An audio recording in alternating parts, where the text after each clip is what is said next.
आप हमारे YouTube channel जनता से कुलदीप समरिया से जुड़ चुके हैं। मैं इस वक्त यहाँ सादुलपुर के मुख्य बाजार में और लोगों से यहाँ जानते हैं रुझान। क्या नाम है जी आपका?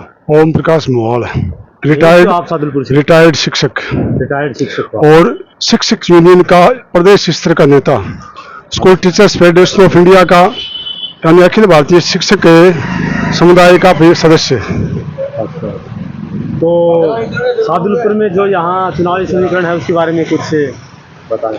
देखिए, सादुलपुर में यहाँ कस्बा परिवार पिछले 60-70 साल से ही लोगों के संपर्क में रहा है और जनता के बीच में रह करके जनता की सेवा करने का काम किया है और यहाँ कांग्रेस का भी आधार मजबूत रहा है और निश्चित रूप से कस्बा परिवार और उसके पिता गरीब के मददगार रहे हैं और उन्होंने बहादुरी के साथ में और एक यहाँ का जो शक्ति संतुलन है, इस राजगढ़ तहसील में राजनीति का जो शक्ति संतुलन है उसको बनाए रखा है। अच्छा, और आपको क्या लगता है यहाँ से जो कस्बा लीड कर रहे हैं प्रॉपर यहाँ सादुलपुर शहर से या झाझड़िया जी? यहाँ की परिस्थितियों का देख करके ऐसा अंदाजा लगाया जा सकता है। ग्रामीण इलाके के भी बाइट वगैरह आप लोगों से माध्यम से मीडिया से सुन रहे हैं। प्रत्येक गांव की जो पोजीशन है वो आ रही है और हम भी हमारे लगभग यहाँ से 2000-2500 शिक्षकों से जुड़े हुए हैं ग्रुप से, तो हमें ऐसा लगता है कि राजगढ़ से अच्छी संख्या में लीड कर रहा है कस्बा जी। मतलब तहसील से और शहर से मिलाकर लगभग कितना अनुमान है इससे? लगभग 25,000 के आसपास। 20,000 20 या 25,000 यानी 20-25 हजार से वो लीड कर। हाँ, लगभग ऐसा लग रहा है। तो चूरू जिले से कितने वोटों से जीत के लेकर जाने का अनुमान? More than 2 lakh, 2-2.5 lakh, more than 2 lakh 250 lakh, यानी लगभग 2.5 लाख 3 लाख के आसपास की फिलहाल की परिस्थितियां ऐसा कर रही है।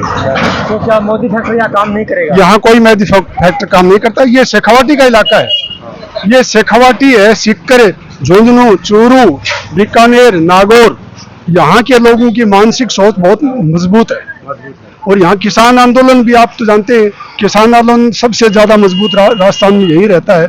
यहाँ आज़ादी के आंदोलन में यहाँ के लोगों ने बढ़ चढ़ के भाग लिया है। यहाँ किसी की झूठी या जुमलों में फंसने वाली जनता नहीं है।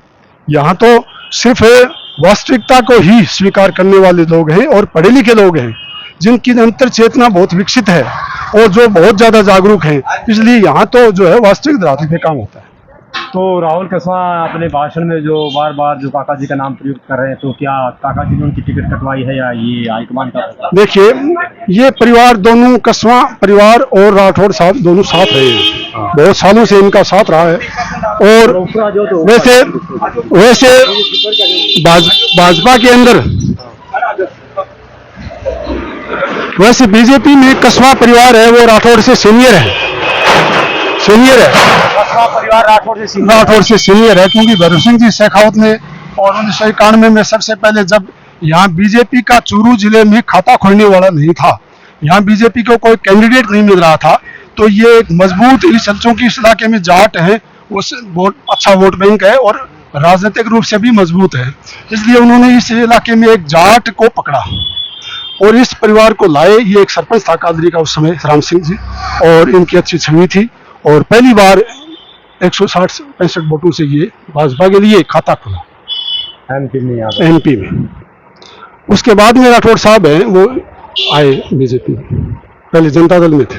1985 में वो हमीदा बेगम से आ रहे थे, तो राम सिंह का सबसे पहले थे क्या? हाँ, उससे पहले थे, वो एमएलए में थे। तो वो यहाँ जो राजगढ़ की राजनीति में तो सक्रिय थे कस्बा परिवार, लेकिन जिले की राजनीति में सक्रिय नहीं थे।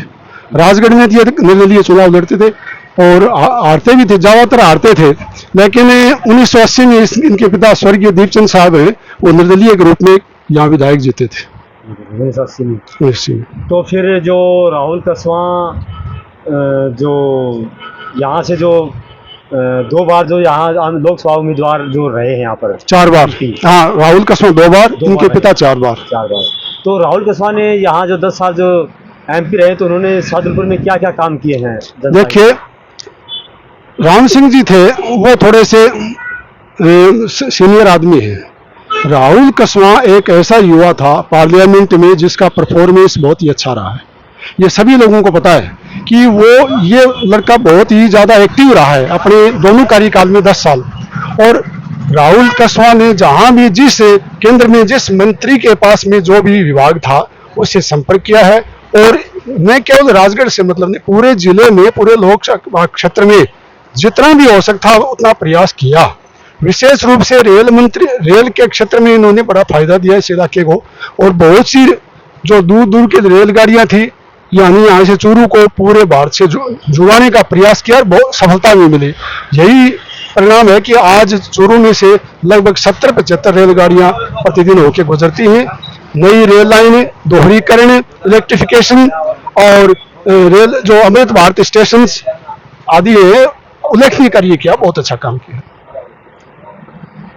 और जो राजस्थान में ऐसी कौन सी सीटें हैं जहां पर बीजेपी को खतरा है, अगर आप बताना चाहें तो राजस्थान के संदर्भ में? अगर मुझे ऐसा लग रहा है वर्तमान चूरू एक तो, उसके बाद में झुंझुनू है, सीकर है और नागौर है, और बीकानेर में भी है खतरा, और जनाब में एक बार को खतरा है, हाँ है खतरा थोड़ा, और इसके बाद में बांसवाड़ा डूंगरपुर भी खतरा है, अलवर में भी खतरा है, जयपुर ग्रामीण में भी लगभग 11-12 सीटें ऐसी हैं जहाँ पे बीजेपी को खतरा है। तो बाड़मेर में भी बता रहे हैं, बाड़मेर में भी खतरा है, बाड़मेर में खतरा है। और जो नरेंद्र मोदी बोल रहे हैं कि इस बार हम अपने गठबंधन के साथ 400 सीटें पार करेंगे, क्या लगता है आपको? ये तो वास्तविकता के धरातल के ऊपर नहीं है, ये तो चुनावी जुमले होते हैं। ये चुनाव में ऐसे ही जो है टोटके फेंके जाते हैं, क्योंकि कम से कम जो है बताएं अपना लक्ष्य तो थोड़ा क्यों बताएं। तो ये तो एक इस प्रकार से वो बता रहे हैं नरेंद्र मोदी ने पिछली बार 300 पार का कहा था, वो किया, तो इस बार 400 कह रहे हैं, तो लोगों को लग रहा है कि वो पार करेंगे। देखिए पिछली बार नरेंद्र मोदी का और पूरे देश में मोदी फैक्टर काम कर रहा था, और देश को उम्मीद भी थी कि शायद ये व्यक्ति चमत्कारिक है, कुछ सुधार करेगा, कुछ करेगा, और देश की जनता को कुछ आशा भी थी। लेकिन नरेंद्र मोदी ने जिस प्रकार से बीजेपी ने जो नीतियां बनाई है वो 80% जनता के खिलाफ है। केवल 20% जो पूंजीवादी वर्ग है, कॉर्पोरेट जगत है, उनके जो नीतियां हैं वो उनकी फायदेमंद है, उन्हीं के कर्जे माफ किए गए हैं, और जो किसान, मजदूर, कर्मचारी, मध्यम वर्ग, जो 80% तबका है, बीजेपी की नीतियां, मोदी की नीतियां हैं, उनसे कोई फायदा नहीं हुआ। इसलिए अब जनता के बीच में साफ रूप से ये जाहिर हो गया है कि मोदी जी जो कहते हैं वो नहीं करते हैं। तो ऐसी सर ये बताएं कि ऐसी कौन सी मोदी की योजनाएं हैं जो जनता के हित में नहीं है? देखिए विश्व के इतिहास में भारत में बहुत बड़ा किसान आंदोलन हुआ। ये न केवल भारत में बल्कि अंतर्राष्ट्रीय जो मीडिया है, विश्व की जो मीडिया है, उसमें भी कवरेज हुआ था कि किस प्रकार से उत्तरी भारत के किसानों ने मिलकर के और लगभग 1 साल तक हाईवे उच्च मार्गों के ऊपर पड़े रहे, कितने किसानों को यातनाएं सही, और लगभग 700 से अधिक किसानों ने अपनी कुर्बानियां दी, जान गंवानी पड़ी। लेकिन मोदी ने तानाशाही दिखाई, उन्होंने टस से मस नहीं हुए। अंततोगत्वा किसानों के इस उग्र आंदोलन के आगे और एक वेल प्लान्ड और अनुशासित आंदोलन के आगे मोदी को झुकना पड़ा और 3 काले कानूनों को वापस लेना पड़ा। शायद वो भूल गए थे कि ये उत्तरी इलाका ऐसा है, पंजाब, हरियाणा, जहाँ पे आज़ादी के आंदोलन में भी यहीं के जो लड़ाके थे वो आगे रहे थे, तो अंततः उनको झुकना पड़ा। तो एक तो ये किसान आंदोलन है। दूसरी, चूंकि मैं कर्मचारी संगठन का नेतृत्व से जुड़ा हुआ हूँ, अभी भी हूँ, हमारे ऑल इंडिया लेवल पर एक ओपीएस की मांग पूरे देश में चल रही है। AISGF हमारा जो संगठन है राष्ट्रीय स्तर का, तो भाजपा सरकार से हमने ये मूवमेंट चलाते हुए हमने 10 साल हो गई कि NPS खत्म करो, OPS जो पुरानी पेंशन स्कीम कर्मचारियों के भले के लिए होती है, बुढ़ापे का सहारा होती है, उसको लागू करो। लेकिन मोदी सरकार ने उस मांग को बिल्कुल ही नजरअंदाज किया। ये तो अशोक गहलोत जी धन्यवाद के पात्र हैं, जिन्होंने पूरे भारत में इसका जो श्रेय लिया है कि राजस्थान के कर्मचारियों को पुरानी पेंशन स्कीम यानी ओल्ड पेंशन स्कीम है वो बहाल की है। ये वो काबिल तारीफ प्रयास है। और उस समय जब ये निर्णय लिया गया था तो हम दक्षिणी भारत में आंध्र प्रदेश में आंदोलन में राष्ट्रीय सम्मेलन में गए हुए थे। आंध्र प्रदेश में कितने दिनों पहले की बात है? ये लगभग 1.5 साल पहले की। वहाँ पर शिशुओं का राष्ट्रीय सम्मेलन था STFI का, तो उसमें पूरे भारत के शिक्षक, त्रिपुरा के, केरला के, महाराष्ट्र के, जम्मू एंड कश्मीर के, पूरे भारत के जो शिक्षक वर्ग थे उसमें अशोक गहलोत का नाम बड़े श्रद्धा के साथ चल रहा था। इसके अलावा किसानों के लिए भी नहीं, मजदूर वर्ग के लिए भी जो पीछे कानून लाए थे पार्लियामेंट में, वो मजदूरों के हितों के खिलाफ था।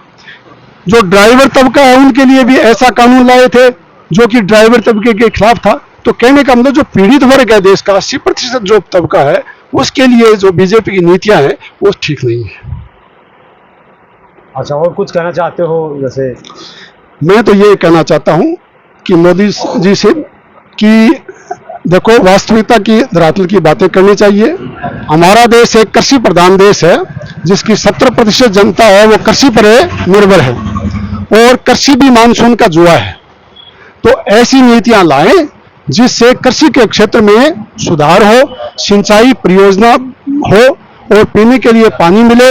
और जो शिक्षा नीति है वो भी अच्छी नहीं है। 2020 की जो नई राष्ट्रीय शिक्षा नीति आई है वो भी शिक्षा का एक निजीकरण का प्रयास है, जो कि बहुत ही गलत कदम है। उसमें भी संशोधन होना चाहिए, और शिक्षा नीति भी ऐसी बनाई जाए जो रोजगारपरक हो, और सिंचाई के द्वारा या कृषि का जो सुधार है, स्वामीनाथन आयोग की जो रिपोर्ट है उसको लागू करें, जो किसानों को हित हो सके। आप बता रहे हैं कि जो नरेंद्र मोदी की जो शिक्षा प्रणाली, उसमें क्या कमी थी, उसमें कमी है? ये देखिए, नई राष्ट्रीय शिक्षा नीति 2020 में बहुत सी कमियां हैं। यानी पहली से 5वीं तक की जो शिक्षा है वो आंगनबाड़ियों के हवाले करने का इसमें प्रावधान है। तो इसमें क्या होगा, आंगनबाड़ियों का जो वर्तमान हालत आप देख रहे हैं, आपके सामने है कि कैसे बच्चे पढ़ते हैं, कितनी पढ़ाई होती है, और उनको आंगनबाड़ी जो कार्यकर्ता उनको क्या वेतन मिलता है, पारिश्रमिक मिलता है 5,000, 6,000, 4,000, 7,000। तो ऐसे में जब शिक्षा की जो बुनियाद है, प्राइमरी एजुकेशन, उसका जो आधार है, नींव है, वही कमजोर हो जाएगी। इसका दूसरा दुष्परिणाम ये भी है कि जो शिक्षकों के रोजगार का जो साधन है, जैसे टीचर्स की पोस्ट है, वो ऑल ओवर इंडिया लगभग 30 लाख पोस्ट अपने आप ही खत्म हो जाएगी। तो नई भर्तियां नहीं होंगी, तो रोजगार का भी समस्या हल नहीं होगा। तो ये प्रकार से इसमें भी सुधार की आवश्यकता है।